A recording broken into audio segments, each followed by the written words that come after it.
Moteur en direct de l'EPT 2018 Barcelone avec Julien Martini. Salut Julien. Bonjour.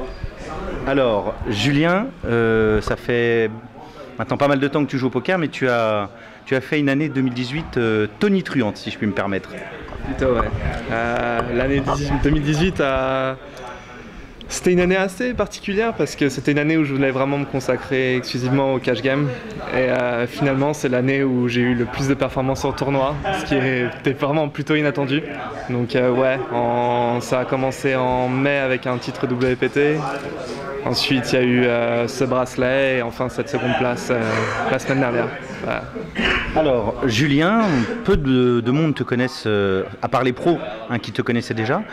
Où as-tu grandi, Julien? Parle-nous un peu de toi.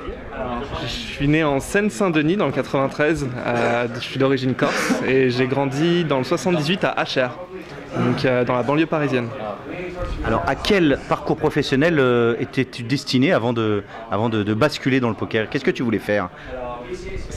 Quelque chose qui ressemble beaucoup au poker, je voulais devenir trader. Et finalement, j'ai arrêté plutôt prématurément mes études pour me consacrer au poker, exclusivement au poker. Mais finalement, il y a vraiment des similitudes entre les deux jobs, je pense. Alors, quand et dans quelles conditions commences-tu à jouer au poker? Explique-nous tes débuts au poker, en fait. J'ai commencé le poker il y a une douzaine d'années. À peu près un an après avoir commencé, je regardais le poker à la télé, je me renseignais un petit peu sur les sites. J'ai découvert le Club Poker 78, donc qui est une association avec le président à l'époque était Benoît Forette, qui est devenu par la suite un ami très très proche. Et voilà, c'est vraiment dans ces circonstances-là que j'ai découvert le poker, vraiment par hasard. Et j'ai été heureusement aujourd'hui très très bien accompagné. Et c'est peut-être aujourd'hui les raisons de ces succès. Alors donc tu découvres le poker dans le milieu associatif du poker français qui est très dynamique et qui permet de pratiquer gratuitement, parce que c'est un jeu d'argent qui coûte cher, le poker. Et c'est là que tu progresses alors. C'est là que je progresse, c'est là où je fais mes armes. J'avais donc à l'époque seulement 15 ans ou peut-être 16. Donc impossible pour moi de jouer légalement sur internet ou dans les casinos. Voilà, c'était un moyen de pratiquer ma passion sans que ça me coûte quoi que ce soit. Donc d'étudier le jeu, etc. À l'époque, bon, c'était beaucoup moins poussé qu'aujourd'hui évidemment, mais c'était une occasion aussi de me rassembler avec des amis 2 fois par semaine toute l'année. Voilà. Alors pour toi, c'est une année tonitruante, comme on l'a dit. Tu totalises 898 530 € de gains, ou de dollars, excuse-moi, rien que cette année, alors que tu totalises 1 million d'euros ou de dollars sur Edenmob. Et tu es 59e joueur français. Tu as augmenté ton total de gains de 80% rien que cette année, en fait. C'est-à-dire tu as multiplié par 80% ton total de gains. La question qu'on pose à Julien Martini est-il la révélation pokeristique de l'année, ou est-il en good run, et est-ce une étoile filante du poker? C'est une excellente question, le futur nous le dira. Je dirais qu'en tournoi, la variance, donc la chance, c'est une vraie grande partie du jeu. J'ai performé cette année, mais j'aurais très bien pu ne rien faire, c'est une réalité. Et voilà, on verra dans l'avenir, mais pour le moment, on va dire que j'essaye de mettre toutes les chances de mon côté, ça se passe bien, tant mieux. Alors, cet été, tu as fait rêver tout le monde. Tu remportes un bracelet WSOP cet été. Toute la France est derrière toi. Tu ouvres le bal des résultats du winner français. Qu'est-ce que ça fait quand on est joueur de poker en train un peu de confirmer son statut, d'être le chef de file de l'ouverture de la win, en fait? Énormément de fierté, ça c'est très clair. C'était clairement le plus beau jour de ma vie. C'est un aboutissement de tout un tas de travail. Voilà. Par la suite, j'aurais aimé que ça se passe mieux. Bon, on a fait globalement de très bons WSOP. J'aurais aimé que quelqu'un d'autre. Enfin, il y a eu un second bracelet avec Raymond. Mais Troisième aussi. je fais 3e pendant le Raz. Je suis un petit peu déçu de ma table finale. Je pense que je manquais un petit peu d'envie, tout simplement. J'ai peut-être perdu ça au moment où j'ai gagné le premier bracelet. Mais ouais, c'était énormément de fierté. Et je croyais vraiment qu'on allait tout exploser cette année. Et bon, on a très bien fait, mais ça aurait pu être encore mieux. Alors, passons un peu sur tes goûts, sur tes habitudes. Quel est ton joueur anglais ou américain préféré? Quel est celui qui t'inspire le plus? Brian Rast. Quel est pour toi le joueur ou la joueuse, sans te compter toi-même, hein, le plus prometteur de cette année au niveau francophone? Alexandre Erard, évidemment Benjamin Pollack après tout ce qu'il a fait, mais bon lui c'est pas vraiment une révélation, on va dire que ça fait des années qu'il est là. Julien Sidbon, il y a aussi Romain Lewis, très discret mais performant, ouais. Il fait quasiment item à tous les tournois, c'est incroyable, moi ça m'impressionne vraiment. Ouais, il y a Romain Lewis évidemment, et puis il y a des petits jeunes, des petits Adrien Delmas qui faudra compter sur eux dans le futur. Alors, quel est ton groupe de musique préféré? Quelle est la musique que tu mets dans le casque quand tu veux te focus dans un groupe? Beaucoup Daft Punk quand je joue au poker. Bon, pour les vieux de la vieille, c'est ce que j'aime. Penses-tu qu'on puisse trouver l'amour dans le milieu du poker? C'est une excellente question. Donc je pense qu'aujourd'hui c'est plus vraiment un mystère. Pendant le Heads Up donc des WSOP, j'ai rencontré Kate qui est aujourd'hui donc ma copine et avec laquelle on vit vraiment beaucoup d'amour. Donc je réponds oui. Voilà. Pour le moment oui. On peut trouver l'amour au poker, ok. Comment tu gères les moments de bad run? Que se passe-t-il dans ta tête? Quelle est ta méthode pour passer à travers la tempête? Alors, j'ai la chance d'être encadré, j'ai 2 amis, James et Antonio, avec qui on est extrêmement proches, on se parle tous les jours, c'est également des joueurs de poker professionnels. On vit à tour de rôle ces petits moments et on arrive à vraiment se motiver et à ne pas penser à finalement ce qu'on vit mais ce qu'on vivra demain. Vraiment je remercie encore énormément parce que j'ai plus de tilt, j'ai plus aucun tilt, la vie est fluide et tout se passe bien quoi, grâce à eux. Alors, même si tu es jeune et que ta carrière a l'air de débuter, on a vu des joueurs de poker s'arrêter très tôt, hein, faire une carrière de 2-3 ans, prendre beaucoup d'argent et s'arrêter. Est-ce que tu as déjà pensé à la reconversion de Julien Martini? C'est quelque chose qui a été annoncé juste après les WSOP, puisque je vais donc mettre un petit peu le poker de côté pour me consacrer à 2 projets qui me tiennent à cœur. J'abandonne pas, je ferme pas la porte au poker. Je suis ici, j'ai fait 2 tournois. Là, j'ai fait le 1000 € où ça s'est très bien passé. Là, je suis en train de faire le 10 000. J'ai pas fait le main par exemple. Ça va plus devenir mon activité principale, mais voilà, peu à peu, je transverse vers une autre vie qui, j'espère, me passionnera tout autant.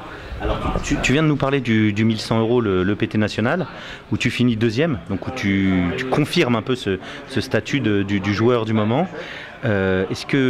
Comment tu as vécu cette aventure? Est-ce que tu n'as pas été déçu parce qu'au poker, malheureusement, on ne se rappelle que du premier, hein, c'est ce que parfois les joueurs disent. Est-ce que tu n'as pas été déçu de finir 2e? Comment tu as vécu ça? Impossible d'être déçu pour moi de finir second finalement. J'ai payé 1000 €, j'ai gagné 300 000 €, 323 000 €. C'est vraiment impossible d'être déçu. Au niveau pendant tout le déroulement de la table finale, vraiment tout se passait bien. Je pense que j'ai vraiment très bien joué, le plan se passait bien. Malheureusement, ça ne s'est pas concrétisé avec le heads up, mais finalement, quand ça se finit, c'est quand même énormément de joie d'en être arrivé là. J'ai conscience que pour battre 4300 ou 4400 personnes, il faut énormément de chance et que voilà, c'est que du bonheur.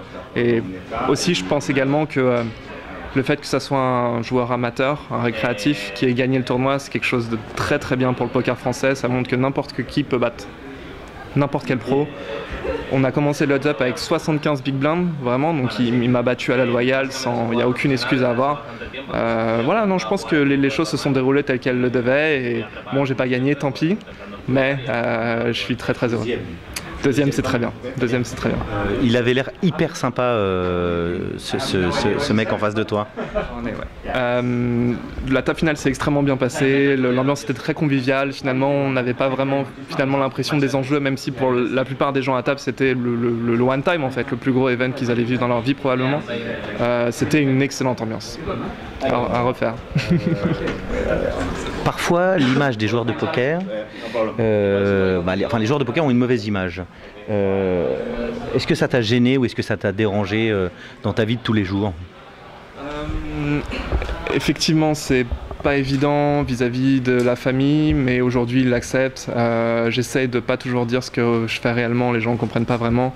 Mais finalement, bon, c'est peut-être mieux d'être joueur de poker qu'huissier par exemple. Donc, c'est un métier, l'huissier, il en faut. Je veux dire, il y a des métiers qui sont mal vus et pourtant les gens font avec et ils vivent très bien et ils sont très heureux. Voilà. Donc, bon. Alors, on va faire question sur la stratégie pure.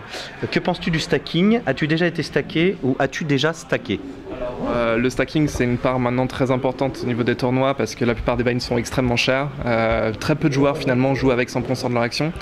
Donc je suis effectivement pour le stacking. Après, aujourd'hui, il y a des dérives qui se font et qui sont à dénoncer. C'est que la plupart des pros vendent à des prix qui ne sont pas du tout la réalité.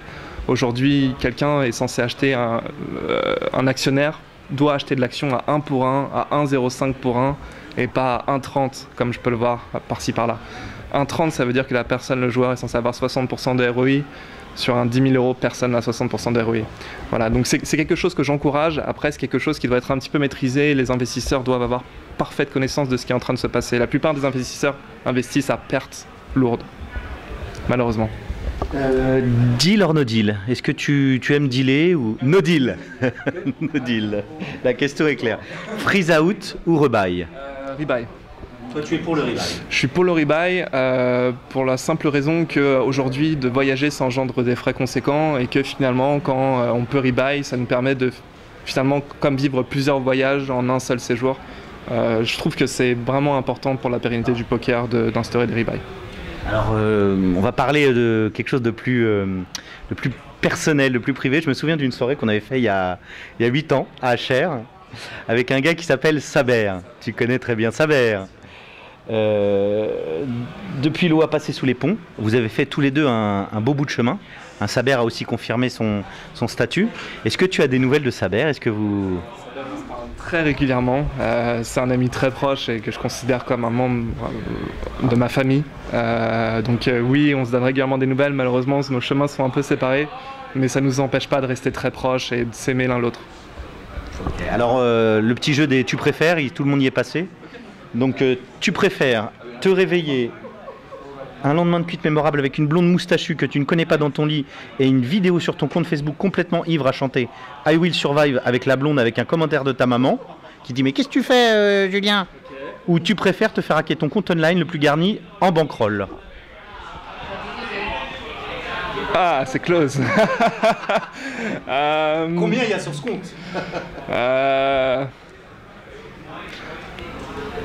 Je dirais, si la maman voit, ouais, la seconde option, me faire hacker mon compte. La blonde à moustache. Je préfère me faire hacker mon compte. Je préfère me faire hacker mon compte plutôt que la blonde à moustache. D'accord. Tu préfères perdre 20 000 euros en cash game contre ton meilleur pote ou faire la bulle des WSOP Main Event? Avec plaisir, perdre de l'argent contre mon meilleur pote. Okay. Tu préfères choisir, dans un heads-up, tu préfères jouer qui? Tu préfères jouer Liv Bohr ou Vanessa Selfs? Liv Bohr. Liv Bohr, ok. Eh bien, nous étions avec Julien, la révélation de cette année, Julien Martini. Julien, merci de t'être prêté au jeu de l'interview. Tu reprends le 10K, tu joues le 10K là actuellement.